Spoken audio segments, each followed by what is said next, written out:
जय गुरु जी संगत जी, जय गुरु जी। ओम नमः शिवाय। शिव जी सदा सहाय।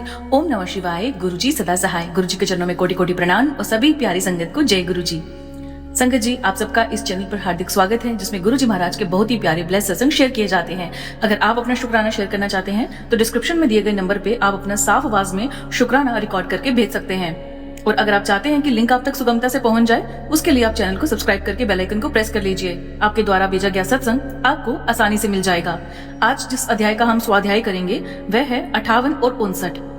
58 और 59 जो है ये सिर्फ हम आज के 2 अध्याय ही स्वाध्याय करेंगे, परंतु 59 के साथ साथ मां सती की तपस्या, इनमें दक्ष द्वारा मैथुनी सृष्टि का आरंभ है, दक्ष के 60 कन्याओं का विवाह है और मां सती की तपस्या भी इसमें सम्मिलित होगा। तो आइए सर्वप्रथम गणेश वंदना करते हैं और उसके बाद हम पाठ आरंभ करते हैं। जय गुरु जी।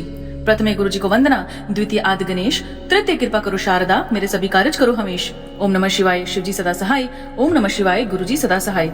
ओम नमः शिवाय। शिव जी सदा सहाय। ओम नमः शिवाय। गुरु जी सदा सहाय। सभी साथ संगत को जय गुरु जी। आइए संगत जी, अब हम पहले 58 जो अध्याय है उसमें स्वाध्याय करते हैं। उसमें दक्ष द्वारा मैथुनी सृष्टि का आरंभ के बारे में बताया गया है। ब्रह्मा जी कहते हैं, हे नारद, प्रजापति दक्ष देवी का वरदान पाकर अपने आश्रम में लौट आए। मेरी आज्ञा पाकर प्रजापति दक्ष मानसिक सृष्टि की रचना करने लगे, परंतु फिर भी प्रजा की संख्या में वृद्धि होती ना देखकर वे बहुत चिंतित हुए। मेरे पास आकर कहने लगे, हे प्रभु, मैंने जितने भी जीवों की रचना की है वे सभी उतने ही रह गए, अर्थात उनमें कोई भी वृद्धि नहीं हो पाई। हे तात, मुझे कृपा कर बताइए जिससे वे जीव अपने आप बढ़ने लगे। ब्रह्मा जी बोले, प्रजापति दक्ष, मेरी बात ध्यान पूर्वक सुनो। तुम त्रिलोकीनाथ भगवान शिव की भक्ति करते हुए ये कार्य संपन्न करो, वे निश्चय ही तुम्हारा कल्याण करेंगे। तुम प्रजापति वीर की परम सुंदरी पुत्री असकनी से विवाह करो और स्त्री के साथ मैथुन धर्म का आश्रय लेकर प्रजा बढ़ाओ। असकनी से तुम्हें बहुत सी संतानें प्राप्त होंगी। मेरी आज्ञा के अनुसार दक्ष ने वीरन की पुत्री असकिनी से विवाह कर लिया। उनकी पत्नी के गर्भ में उन्हें 10,000 पुत्रों की प्राप्ति हुई। ये हर्षव नाम से जाने गए। सभी पुत्र धर्म के पथ पर चलने वाले दिन अपने पिता दक्ष से उन्हें प्रजा की सृष्टि करने का आदेश मिला। तब उस आदेश से तपस्या करने के लिए वे पश्चिम दिशा में स्थित नारायण सर नामक तीर्थ पर गए। वहां सिंधु नदी व समुद्र का संगम हुआ। उस पवित्र तीर्थ के जल से स्पर्श करने पर उनका मन उज्जवल और ज्ञान से संपन्न हो गया।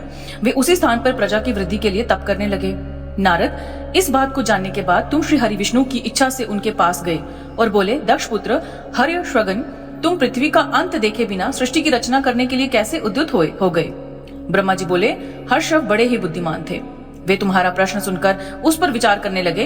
वे सोचने लगे कि जो उत्तम शास्त्र रूपी पिता के निवृत्ति परक आदेश को नहीं समझता, वे केवल रजोगुण पर विश्वास करने वाला पुरुष सृष्टि निर्माण का कार्य कैसे कर सकता है। इस बात को समझकर वे नारद जी की परिक्रमा करके ऐसे रास्ते पर चले गए जहाँ से वापिस लौटना असंभव है। जब प्रजापति दक्ष को यह पता चला कि उनके सभी पुत्र नारद से शिक्षा पाकर मेरी आज्ञा को भूलकर ऐसे स्थान पर चले गए जहां से लौटा नहीं जा सकता, तो दक्ष इस बात से बहुत दुखी हुए। वे पुत्रों के वियोग को सह नहीं पा रहे थे। तब मैंने उन्हें समझाया और उन्हें संतावना दी। तब पुनः दक्ष की पत्नी असकनी के गर्भ से शबलाश्व नामक का एक सहस्त्र पुत्र हुआ। वे सभी अपने पिता की आज्ञा को पाकर पुनः तपस्या के लिए उसी स्थान पर चले गए जहां उनके बड़े भाई गए थे। नारायण सरोवर के जल के स्पर्श से उनके सभी पाप नष्ट हो गए और मन शुद्ध हो गया। वे उसी तट पर प्रणव मंत्र का जाप करते हुए तपस्या करने लगे। तब नारद, तुमने पुनः वही बातें जो उनके भाइयों को कही थी उन्हें भी बता दी और तुम्हारे दिखाए मार्ग के अनुसार वे अपने भाइयों के पथ पर चलते उद्धर्व गति को प्राप्त हुए। दक्ष को इस बात से बहुत दुख हुआ और वे बहुत दुख से बेहोश भी हो गए। जब प्रजापति दक्ष को ज्ञात हुआ कि ये सब नारद की वजह से हुआ है तो उन्हें बहुत क्रोध आया। संयोग से तुम भी उसी समय वहां पहुंच गए। तुम्हें देखते ही क्रोध के कारण वे तुम्हारी निंदा करने लगे और तुम्हें धिक्कारने लगे। वे बोले, तुमने सिर्फ दिखाने के लिए ऋषियों का रूप धारण कर रखा है। तुमने मेरे पुत्रों को ठग कर उन्हें भिक्षुओं का मार्ग दिखाया है। तुमने लोक और प्रलोक दोनों के श्रेय का नाश कर दिया है। जो मनुष्य, ऋषि, देव और पितृ ऋणों को उतारे बिना ही मोक्ष की इच्छा मन में लिए माता पिता को त्याग कर घर से चला जाता है, सन्यासी बन जाता है, वे अधोगति को प्राप्त होता है। हे नारद, तुमने बार बार मेरा अमंगल किया है, इसलिए मैं तुम्हें श्राप देता हूँ कि तुम कहीं भी स्थिर नहीं रह सकोगे। तीनों लोकों में विचरते हुए तुम्हारा पैर कहीं भी स्थिर नहीं होगा, अर्थात तुम्हें ठहरने के लिए सुस्थिर ठिकाना नहीं मिलेगा। नारद, यद्यपि तुम साधु पुरुष द्वारा सम्मानित हो, परंतु तुम्हें शोकवश दक्ष ने ऐसा श्राप दिया जिसे तुमने शांत मन से ग्रहण कर लिया और तुम्हारे मन में किसी प्रकार का विकार नहीं आया। बोलिए शंकर भगवान की जय। जय गुरु जी। शुक्राना गुरु जी। आइए संगत जी अब अगले अध्याय का स्वाध्याय करते हैं, जिसमें दक्ष की 60 कन्याओं का विवाह का वर्णन है। ब्रह्मा जी बोले, हे मुनिराज, दक्ष के इस रूप को जानकर मैं उनके पास चला गया। मैंने उसे शांत करने का बहुत प्रयत्न किया और संतावना दी। मैंने उसे तुम्हारा परिचय दिया। दक्ष को मैंने ये जानकारी भी दी कि तुम मेरे पुत्र हो, तुम मुनियों में श्रेष्ठ एवं देवताओं के प्रिय हो। तत्पश्चात प्रजापति दक्ष ने अपनी पत्नी से 60 सुंदर कन्याएं प्राप्त की। तब उनका धर्म आदि के साथ विवाह कर दिया। दक्ष ने अपनी 10 कन्याओं का विवाह धर्म से, 13 कन्याओं का ब्याह कश्यप मुनि से और 27 कन्याओं का विवाह चंद्रमा से कर दिया। 2 बुतागिरस और कृषाव को और 4 कन्याओं का विवाह ताशर्य के साथ कर दिया। इन सबकी संतानों से तीनों लोक भर गए। पुत्र पुत्रियों की उत्पत्ति के पश्चात प्रजापति दक्ष ने अपनी पत्नी सहित देवी जगदम्बिका का अध्ययन किया। देवी की बहुत स्तुति की। प्रजापति दक्ष की पत्नी स्तुति से देवी जगदम्बिका ने प्रसन्न होकर दक्ष की पत्नी के गर्भ से जन्म लेने का निश्चय किया। उत्तम मुहूर्त देकर दक्ष पत्नी ने गर्भ धारण किया। उस समय उनकी शोभा बढ़ गई। भगवती के निवास के प्रभाव से दक्ष पत्नी महामंगल रूपिणी हो गई। देवी को गर्भ में जानकर सभी देवी देवताओं ने जगदम्बा की स्तुति की। 9 महीने बीते जाने पर शुभ मुहूर्त में देवी भगवती का जन्म हुआ। उनका मुख दिव्य आभा से सुशोभित था।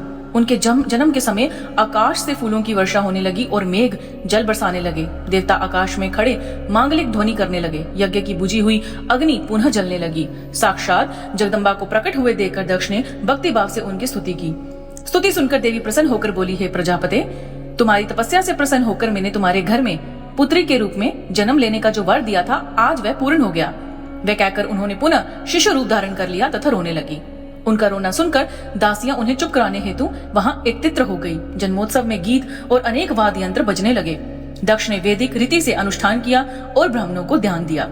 उन्होंने अपनी पुत्री का नाम उमा रखा। देवी उमा का पालन बहुत अच्छे तरीके से किया जा रहा था। वे बालकपन में बहुत सी लीलाएं करती थी। देवी उमा इस प्रकार बढ़ने लगी जैसे शुक्ल पक्ष में चंद्रमा की कला बढ़ती है। जब भी वे अपनी सखियों के साथ बैठती, वे भगवान शिव की मूर्ति को ही चित्रित करती थी।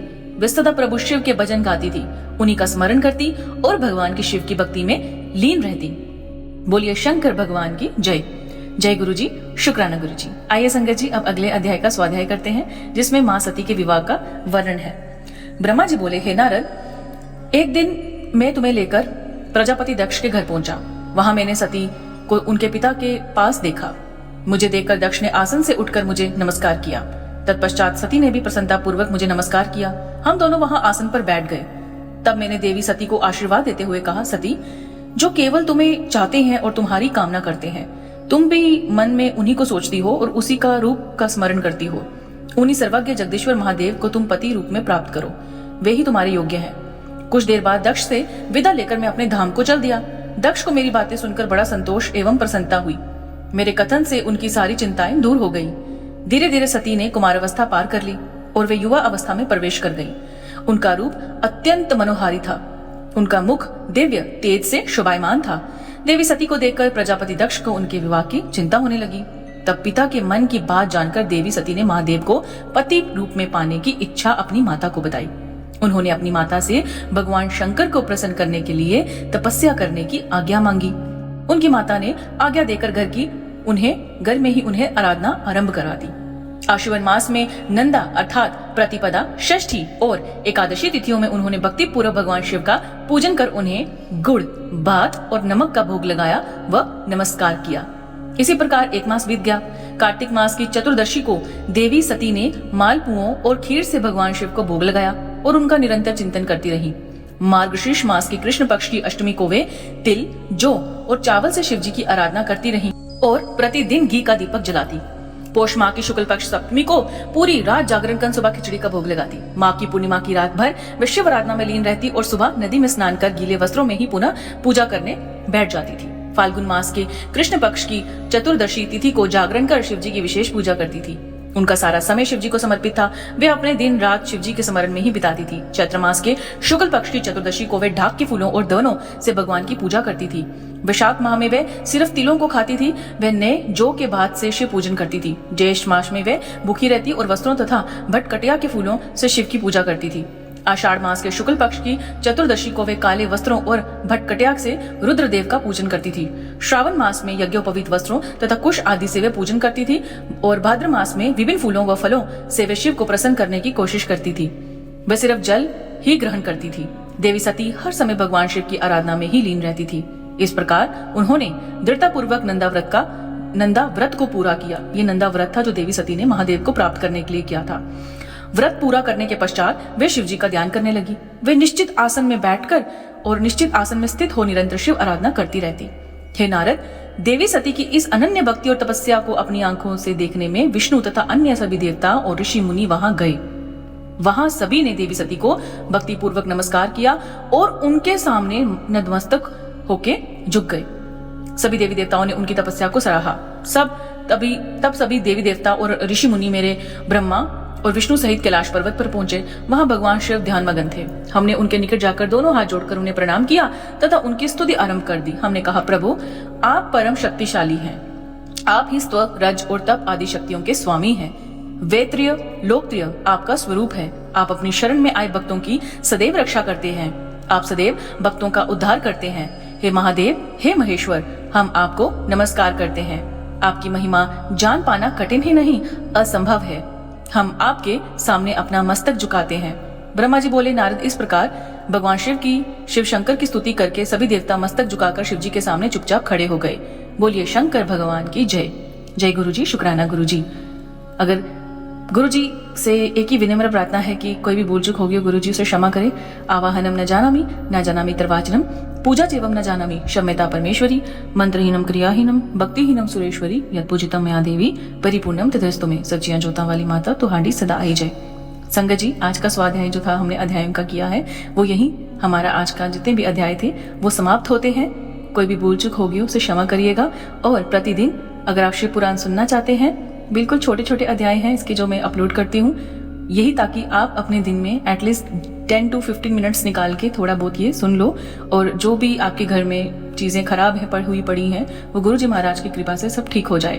क्योंकि शिव पुराण को जब हमारे घर की दीवारें सुनती हैं तो बहुत सारी नेगेटिव एनर्जीज और हमारे असंतुष्ट जो पितृ होते हैं वो भी तृप्त होकर अपनी अपनी योनियों में चले जाते हैं। लोगों द्वारा किए गए तंत्र मंत्र सब भाग जाते हैं, क्योंकि इससे उनको पता है उन्हें मुक्ति मिल जाएगी। और कुछ चीजों को मुक्ति मिलती नहीं है ना इतनी इजीली, इसलिए वो वहां भटकते भी नहीं है जहाँ पे शिव पुराण का निरंतर जाप होता है या पाठ होता है। तो इसलिए आपको सुनने के लिए कहा जाता है। तो आप आज्ञा दीजिए, और अगर आपको ये पसंद आई है आज का पाठ तो आप इसे सब्सक्राइब चैनल को जरूर करें और लाइक और कमेंट में जय गुरु जी, शुक्राना गुरु जी जरूर लिखें। जय गुरु जी, आज्ञा दीजिए।